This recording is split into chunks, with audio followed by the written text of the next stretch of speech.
E Mauro, você queria falar sobre a situação do Fernando Diniz, né? Não, foi só um comentário ontem na coletiva dele depois do jogo. Aí o Fernando Diniz começou a falar da dificuldade. Ele começou a adorar a própria pílula, né? Comparar com o Flamengo, né? Aí você fala, não, porque o Fluminense e tal. Eu concordo que ele faz um trabalho com dificuldades em relação a alguns adversários, porque o investimento do Fluminense é menor. Mas a gente não pode esquecer que, por exemplo, o Fernando Diniz jogou no Fluminense em 2002. Já tinha patrocínio da Unimed. Não era um timaço da Unimed, mas já era o embrião daquilo que viria a ser o time que teve vários jogadores importantes.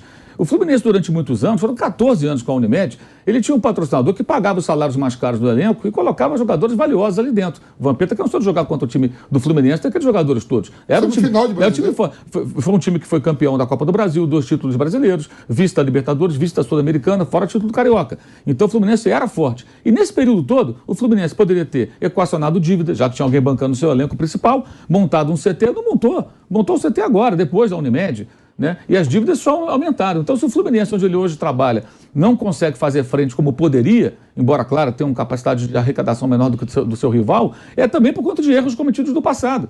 Então, assim, é muito fácil hoje alguém começar a falar, a gente não tem o mesmo poder de fogo do adversário. Mas o que você trabalhou para isso? E aí a gente tem que ficar sempre lembrando, isso é bizarro. O que o Palmeiras fez, o que o Flamengo fez, o que o Atlético Paranaense faz. Esses clubes se organizaram, gente. Tem uma entrevista, eu até recomendo, o Cláudio Prakovic, que foi vice de finanças do Flamengo, deu uma entrevista no Charla Podcast. Tem qualquer tocador desse podcast, tem no YouTube. É uma entrevista excelente, ele conta cada história do que eles encontraram no Flamengo quando assumiram o Flamengo. É um negócio, assim, assustador. Algumas eu não conhecia, inclusive. É uma ótima entrevista e serve. E ele usa a expressão que eu gosto muito, que é o remédio amargo. Tomar o remédio amargo ninguém quis tomar. Que é você fazer o quê? Você, vou cortar os despesas, vou equacionar, organizar o clube para depois eu poder nadar de braçada. Aí é muito fácil. Você surfa na onda de um patrocinador que banca tudo durante um tempão, caso do Fluminense. Aí quando passa, agora eu não tenho dinheiro. Sim, mas o que é que você trabalhou para isso? Agora o Fluminense está tentando fazer isso. Está tentando de novo entrar nos eixos, está lá fazendo a sua gestão com o Mário Bittencourt. Mas por muito tempo ele viveu uma vida que não era dele. É mais ou menos como o cara que casa com uma mulher rica, começa a viver um patamar assim, altíssimo de vida, um padrão altíssimo. Um dia ele se separa quando ele vê, acabou o dinheiro. O Mineiro está um pouco assim. O Atlético Mineiro com os benfeitores também. Então isso tem que ser bem registrado.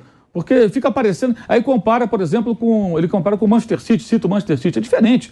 O Manchester City você pode comparar com as SAFs, que é o clube que está todo endividado, aí vira a SAF, pega a parte podre, fica para trás. As dívidas, paga a perder de vista. E pega o futebol, o filé mignon, separa o futebol, o investidor chega, paga uma quantia, e nem tem sido grandes valores, né? Que eles têm comprado clubes aqui no Brasil, e aí você investe só no futebol, monta um time, começa a gerar receita, aí é mais parecido, porque tem um dono. O Manchester City tem donos, o PSG tem donos. É outra realidade. Eu acho que essa discussão é importante, eu acho que pessoas como o Diniz, que é um cara inteligente, acho que ele tem que refletir um pouquinho sobre isso. Eu acho até que o trabalho dele é muito bom e o Fluminense não estaria onde está sem ele. Independentemente de um tropeço ou outro que o cometa aqui ou acolá. Mas o Fluminense, onde ele trabalha hoje pela terceira vez, uma como jogador e 2 como treinador, está nessa situação por conta de erros cometidos lá atrás. E para quem não sabe, em 2010, o Muricy foi campeão brasileiro com o Fluminense. Xerém, que todo mundo elogia, que revela jogadores, estava em pandarecos. Aí só depois, com o Peter Cinci, que entrou na presidência, ele começa a recuperar Xerém. Depois teve várias questões também, que o pessoal questiona a gestão dele, mas ele recuperou o Xerém, onde surgem esses jogadores todos. A gente falou aqui do Luiz Henrique, tem lá o André e tantos outros que o Fluminense já revelou na sua base. Então, quando a gente fala de gestão de clube, o clube não tem dinheiro, não é por acaso. Tem uma história. Essa história não pode ser esquecida. Você não chegou nessa situação porque simplesmente você foi azarado. Não. Tem má gestão e boa gestão. Olha aí, ó. Vamp, você viveu no Fluminense. Você sabe também tudo que já passou o clube, né? Eu peguei uma fase... Também foi a pior fase do Fluminense, viu? O comecinho do pior que será 96, 97 até 99. Não. É uma em situação... 95, não, aí depois fica pior. Não. Claro, vocês foram campeões em cima do Flamengo do Romário e tal. E são semifinais do Brasileiro. Ó, a gente vai voltar pra rádio em 5 segundos. Olha aí o Flávio Prado contente de eu estar interrompendo todo mundo, o Kaique rindo. Acostumado já. Estamos de volta à Rádio Jovem Pan, falando sobre a situação, né, do desabafo aí do Fernando Diniz, que o Fluminense tem menos dinheiro e mesmo assim faz um excelente trabalho. Ele até comparou as folhas salariais, 6 milhões de reais do Fluminense contra 20 milhões de reais do Flamengo, 24 milhões de reais do Flamengo, e a gente falando sobre essa situação do Fernando Diniz. Eu parei de jogar, o único clube que me deve, eu não botei no pau, foi o Fluminense, 3 meses de salário. Nem deixei até pra lá, voltei pra... Te deve até hoje? Nunca, nem botei no pau, voltei pra Holanda Segui minha carreira. Bota no pau, você pega o dinheiro e aposta. Não, caducou. Aposta, pô. Aposta comigo. Caducou. Passa pra mim. Era um médico lá, como é, Mauro? O nome do médico que era o presidente. Ó, era o Brice Belga, o supervisor. Orcades? Não, era o médico. Orcades foi também. Morreu, já faleceu. Era o presidente do Fluminense na época. Silvio Kelly, Silvio Vasconcelos. Não, era o médico. Ele não aparecia. Que era o Brice Belga lá, que era o supervisor, e tinha o Atum. Teve um que, quando o Fluminense não caiu por conta... O Antunes era o vice-presidente. Teve um Santiago, alguma coisa assim. Arnaldo Santiago. Arnaldo Santiago era o presidente do Fluminense. Dali já começa... Não tinha mas, mais... mas 95 ainda esportivamente ganhou brilhantemente o estadual contra E foi, o de Barriga. semifinal Perdeu aquele jogo fantástico pro Santos. Mas 96 o time é rebaixado, o rebaixamento é cancelado pela confusão do Ives Mendes. Aí cai de novo em 97 e cai em 98 da B pra C. Ali é o pior momento desse Já começa em 95 ali. Sim. Agora, esse desabafo do Diniz tem também uma parcela de razão, Flávio, porque eu concordo com o Mauro, o clube não se organiza.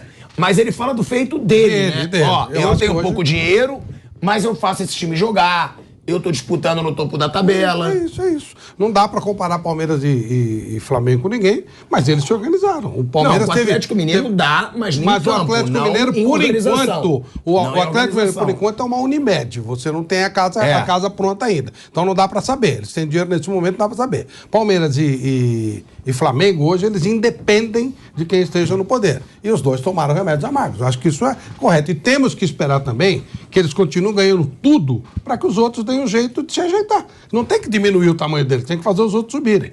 O Fluminense lançou um livro em homenagem ao estadual, pô. Sim. Aí é duro, hein? Exagero, Aí é demais, hein? Mas depois que botaram a bicicleta do Fred lá na sala, lá de troféu. Faz o que quiser. Botaram uma bicicleta na sala de troféu. Eu também acho um pouco demais. Hoje cada vez mais se faz, aliás, era bom se o Brasil lançasse mais livros.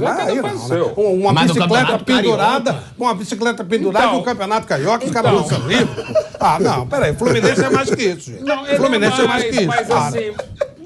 Mas assim, por exemplo, aqui é um cara que faz livro, né? Enfim, que trabalha e não é fácil. Legal, e Deus ajude, eu quero que ele faça muito. Só que você pode discutir, não é a mesma grande conquista, não foi, por exemplo, 90. Por exemplo, você pode falar, o time de 95, o gol de barriga do Renato não tem livro, mas era um outro momento. Era um outro momento. O livro, o gol do Basílio em 77 era o centenário do Flamengo com eu acho deplorável. 77, você fez estátua pro Basílio e tá certo. Nós que trabalhamos com isso, ficar lamentando, pode tirar, faz parte. Tirar é coisa que todo mundo faz, né? Até do Padre Kelmo. Quando se lança livro. Não pode lançar livro. Não, graças a Deus que se lança livro. Eu não tô contra lançar livro. Eu tô achando que Fluminense é muito mais do que fazer um livro de campeonato estadual. Não, só uma coisa. O Corinthians lançou, aliás, um querido amigo, Daniel Augusto Júnior, eu participei de alguns livros do Corinthians. Aliás, eu fiz mais livro do Corinthians sem ser os meus do Palmeiras. Eu tenho mais texto em livro do Corinthians do que o livro do Palmeiras. Tá? Então, de novo, clubista não é o cara que assume a paixão como eu sempre assumi.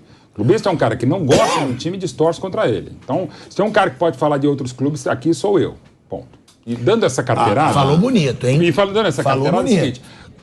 Lança o livro que você quiser. Sem dúvida. Isso vale, inclusive, para o novo acadêmico Rui Castro, que é um gênio, mas que reclamou do meu livro do Neymar. Não sei falar diretamente de mim, mas reclamou quando eu escrevi o livro do pai do Neymar Júnior.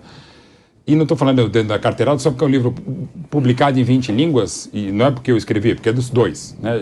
Mas com 23 anos... Gente, cada um escreve, tem do Justin Bieber. Escrevam, gente, escrevam e, sobretudo, não escrevam. Eu não tenho nada leiam. Contra. Não tem que lançar livro campeão Cada um carioca pode lançar mesmo. o livro que quiser. Eu só estranhei que o Fluminense lançasse um livro. Não, mas de novo, o Corinthians, aí é problema do Fluminense. Magnífico. Aliás, eu não tenho a menor simpatia pelo Fluminense. Nenhuma. O Corinthians, todos os títulos de 2008 pra cá, lança livros. E ele tem que lançar mesmo. Eu não tenho a menor simpatia pelo Fluminense. O clube convidado foi o Santa Cruz. Eu acho que Santa Cruz, bem lembrado. Ô, Pirata, deixa eu falar um negócio.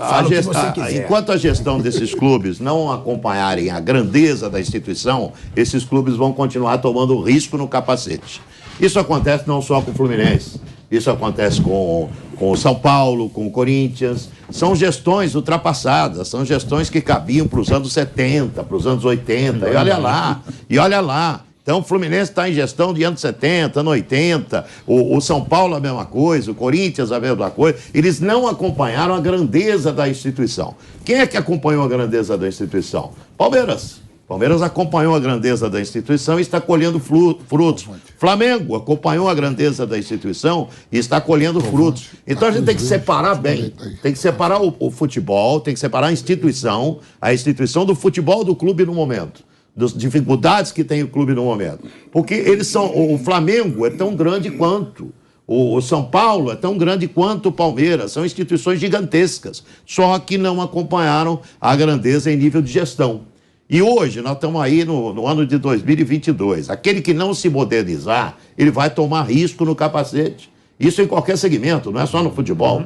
Aquele que não se modernizar, ele vai ficar tomando risco no capacete. Então, essa conversa é uma conversa bem profunda. Eu acho que os clubes teriam que acordar para essa realidade. O São Paulo tem uma dificuldade enorme, porque tem conselheiros antigos, conselheiros ultrapassados, que quando você vai falar de SAF lá no São Paulo, os caras arregalam um olho desse tamanho e falam, aqui não.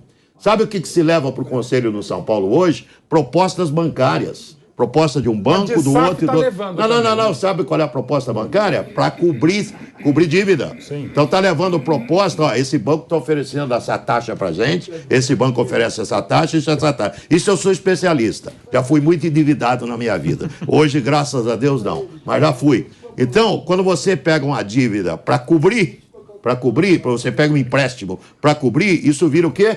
Uma bola de neve. Virou uma bola de neve. Então, esses clubes, Fluminense, São Paulo, Corinthians, esses clubes têm bolas de neve. Bolas de neve, e vão ficar tomando risco no capacete. Aí você vai ter hegemonia de quem se ajeitou em nível de gestão. É isso que acontece. É exatamente isso que acontece. Ou acorda, ou o Fluminense acorda, ou São Paulo acorda, ou o Corinthians acorda, ou vão continuar perdendo. Não tem como reverter a situação. Eles vão continuar perdendo. Só existe uma única saída. A atualização em nível de gestão, o que fez Palmeiras, Flamengo e o Atlético, que pegou um mecenas ali, botando uma grana, né?